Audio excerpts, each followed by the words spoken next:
এখন ঘরে বসে এরকম সফট তুলতুলে ব্যানানা কেক বানিয়ে ফেলতে পারবেন চুলাতে, যদি আমার এই রেসিপিটা ফলো করেন। তাহলে চলেন আজকে একটা সহজ রেসিপি আপনাদের কাছে শেয়ার করি। তো তার জন্য 3টা পাকা কলা লাগবে। তো কলার স্কিনটা রিমুভ করতে হবে। তো এখানে অবশ্যই পাকা কলাটাই দিতে হবে। তারপর একটা ম্যাশার দিয়ে কলাগুলো খুব ভালোভাবে ম্যাশ করে নিতে হবে। তারপর একটা মিক্সিং বোল নিয়ে তার মধ্যে 1 কাপ পরিমাণ ময়দা, 1 কাপ চিনি এবং 1 কাপ তেল নিয়ে নিলাম। তার সাথে 3টা ডিম দিয়ে দিব। এখন এটাকে খুব ভালোভাবে মিক্স করতে হবে। তো এরকম মিক্স হয়ে গেলে তার মধ্যে ম্যাশ করে রাখা কলাগুলো দিয়ে দিব। তারপর 1 টেবিল চামচ বেকিং পাউডার দিয়ে দিলাম এবং একটু পরিমাণ লিকুইড দুধ দিয়ে দিলাম। তারপর এটাকে খুব ভালোভাবে মিশিয়ে নিয়ে এটা কেকের মোল্ড নিয়ে নিলাম। তো এটার মধ্যে তেল দিয়ে অ্যান্ড বেকিং পেপার দিয়ে সেট করে নিব। তো খুব ভালোভাবে তেলটা দিতে হবে, না হলে নিচে দিয়ে লেগে যেতে পারে।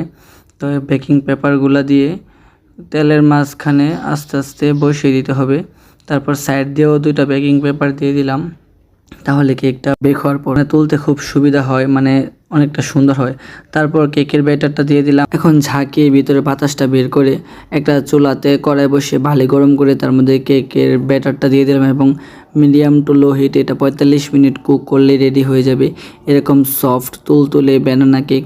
তো এটা মানে খুবই দুর্দান্ত খেতে। তো এরকম একটা বার্থডে অর্ডার ছিল, তার জন্য আমি কেকটা কেটে দেখাতে পারি নাই।